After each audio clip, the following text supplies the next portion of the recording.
Good morning students.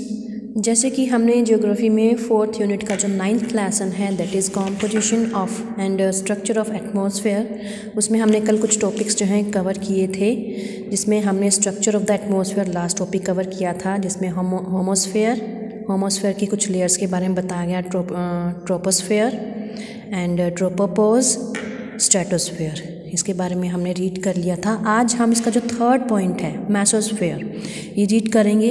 It lies above the stratosphere and extends from 50 to 90 kilometre. ये कहाँ लाई करता है? Stratosphere में। और कितना बड़ा हुआ है? 50 to 90 किलोमीटर।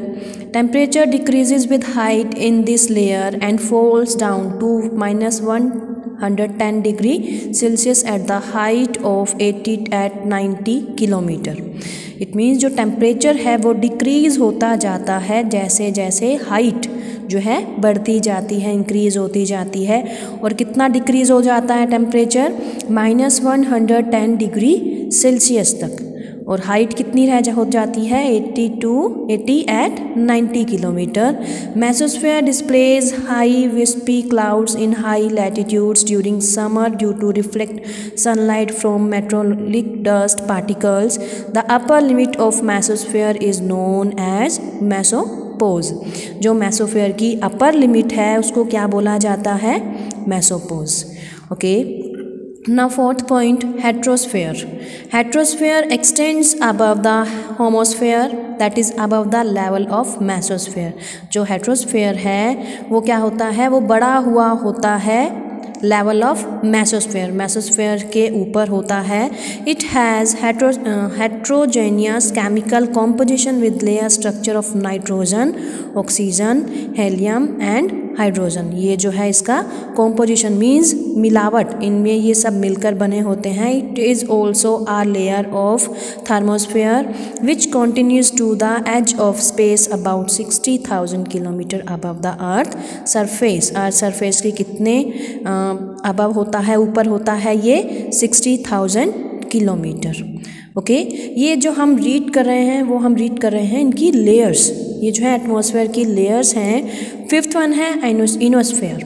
इनोस्फेयर में क्या है? It extends from 100 kilometre to 400 kilometre. ये कितना बड़ा हुआ होता है? 100 किलोमीटर से 400 किलोमीटर तक बड़ा हुआ होता है। एंड लाइज अबव मेसोस्फेयर, और मेसोस्फेयर के ऊपर होता है। It contains electrically charge particles which are known as ions. इसमें जो है इलेक्ट्रिकली चार्ज्ड पार्टिकल्स होते हैं जिन्हें किस नेम से जाना जाता है? आयंस के नेम से जाना जाता है। Hence this layer is called ionosphere. The maximum concentration of ionised particles occurs at 250 kilometre. Waves transmitted from the earth are reflected back to the earth by this layer. मतलब जो waves होती हैं वो क्या होती हैं? ट्रांसमिटेड फ्रॉम द अर्थ, जो अर्थ से ट्रांसमिटेड होती हैं वो रिफ्लेक्ट करती हैं बैक, वापस जो है अर्थ पर ही रिफ्लेक्ट करती हैं। किसके थ्रू? इस लेयर के through. Temperature again starts increasing with height because of radiation from the sun. जो टेम्परेचर है वो क्या स्टार्ट होना शुरू हो जाता है? इंक्रीज होना शुरू हो जाता है जैसे जैसे जो हाइट बढ़ती है। किस वजह से? रेडिएशन फ्रॉम द सन से रेडिएशन की वजह से। ओके, लास्ट जो लेयर है वो है exosphere. The upper most layer of the atmosphere extending beyond the ionosphere above a height of about 400 kilometre is known as the exosphere. जो सबसे ऊपर की लेयर होती है जो कितनी फैली हुई होती है? एक्सटेंडिंग बियॉन्ड द इनोस्फेयर से ऊपर, अबव अ हाइट, कितनी हाइट पर? 400 किलोमीटर की हाइट पर जो लेयर होती है उसको क्या बोला जाता है? Exosphere. Last topic of this lesson is elements of weather and climate. सबसे पहले मैं इन लेयर्स के बारे में आपको फिर से बताऊंगी। हमने स्टार्ट किया था स्ट्रक्चर ऑफ द एटमॉस्फेयर, जिसमें हमने फर्स्ट जो होमोस्फेयर जो लेयर थी वो हमने रीड की। उसके बाद जो है होमोस्फेयर में ही आपको 2 लेयर्स के बारे में बताया गया, troposphere and tropopause with this diagram. Okay, उसके बाद सेकेंड जो है स्ट्रेटोस्फेयर है, 3rd mesosphere, 4th heterosphere, 5th ionosphere and 6th one and last one exosphere. After that, elements of weather and climate: temperature, pressure, wind, moisture and precipitation are the principal elements of weather and climate. ये जितने भी आपको ये words दिए गए हैं, temperature है, pressure है, ये सब हैं एलिमेंट्स. किन के एलिमेंट्स? वेदर एंड क्लाइमेट के elements. These are called elements because, ये एलिमेंट्स क्यों कहलाते हैं? क्योंकि they are the ingredients out of which various weather and climate types are compounded. इन सब से मिलकर ही जो है वेदर और क्लाइमेट जो है डिसाइड होता है, बनता है.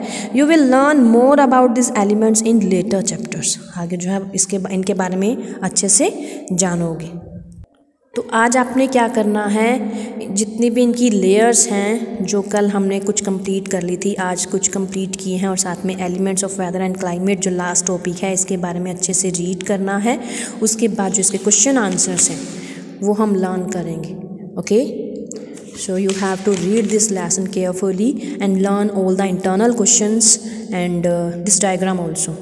Okay beta, have a nice day.